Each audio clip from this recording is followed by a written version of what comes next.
word of life. So today, we're diving into one of the most ambitious texts to ever come out of the ancient world. It's an attempt to literally map all of humanity, but not with coastlines and mountains. No, this map uses a family tree to explain where every single nation on Earth came from. The whole story kicks off with this incredibly dramatic setup. Just imagine, the entire world has been wiped clean by a massive flood. All of humanity's future now rests on the shoulders of one guy, Noah, and his 3 sons. So the big question is, how do you get from this one single family to the huge, diverse mix of people, languages, and nations that filled the ancient world? Well, the answer comes from this ancient document, what people often call the Table of Nations. And trust me, it's not just some boring list of who was related to whom. It's a conceptual map. It was a way for this ancient culture to make sense of their world, to organize it, and to give every tribe and nation a specific place within one big human family. All right, so here's how we're going to break this all down. First, we'll look at humanity's new beginning. Then, we're going to explore the 3 main branches of the family: Japheth, Ham, and Shem. And finally, we'll wrap it all up by looking at what this incredible ancient map was really all about. Okay, so the stage is set. The world needs to be repopulated, and everything, and I mean everything, flows from Noah's 3 sons. These 3 guys are the founding fathers of this whole new era: Japheth, Ham, and Shem. Everything that comes next branches out from them. And you'll see that each son's family line is going to be linked to different places, different cultures, and even totally different kinds of societies. Let's jump in with the first son.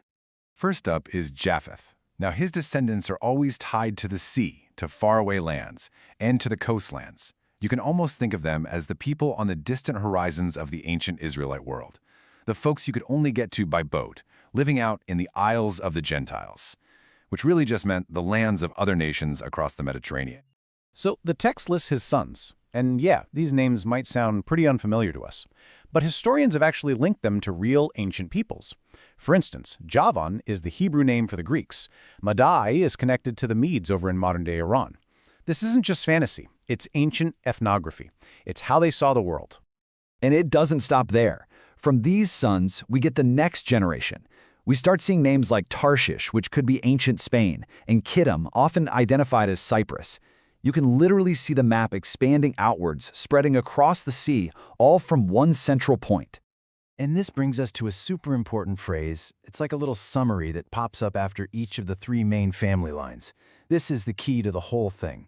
It describes a really orderly kind of diversification.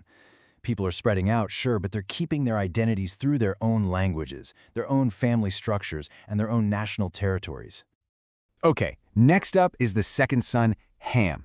And if Japheth's descendants were all about those distant seafaring peoples, Ham's line is all about established power, civilization, and the rise of the very first great cities and kingdoms, especially in places like Africa and Mesopotamia.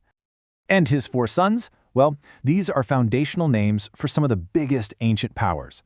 Cush is tied to the kingdom south of Egypt, often called Nubia. Mizraim is actually the Hebrew name for Egypt itself. Phut is linked to Libya. And Canaan, well, that's the land that would eventually become Israel. But then, right in the middle of this list of names, the story suddenly slams on the brakes and zooms in on one specific person, a man named Nimrod. The text completely breaks its own pattern just to tell us, hey, pay attention, this guy is a big deal. See, he isn't just another name in a list. He's described as a mighty one, a mighty hunter. This is signaling a totally new kind of power in the world. The power of one individual to build, to conquer, and to rule. He's basically the prototype for every ancient king. And this illustrates the point perfectly. The text directly credits him with founding the first great cities, including famous ones like Babel and Akkad, all in the land of Shinar, which is just the ancient name for southern Mesopotamia. So right here, the genealogy becomes political history, linking one person directly to the birth of cities. And then the text does something even crazier. It stops listing names and literally starts drawing a map with words. It defines the exact borders of the territory of the Canaanites, all the way from Sidon up north, down to Gaza and Sodom in the south. This is a geopolitical statement, using family history to justify who belongs where. And there it is again, that closing formula. But notice the subtle change here. For Ham's family, the diversification isn't just about distant tribes. It's about established kingdoms, powerful cities, and clearly defined countries. The sentence structure is the same, but the political meaning is completely different. Okay, finally, let's turn to the third son, Shem.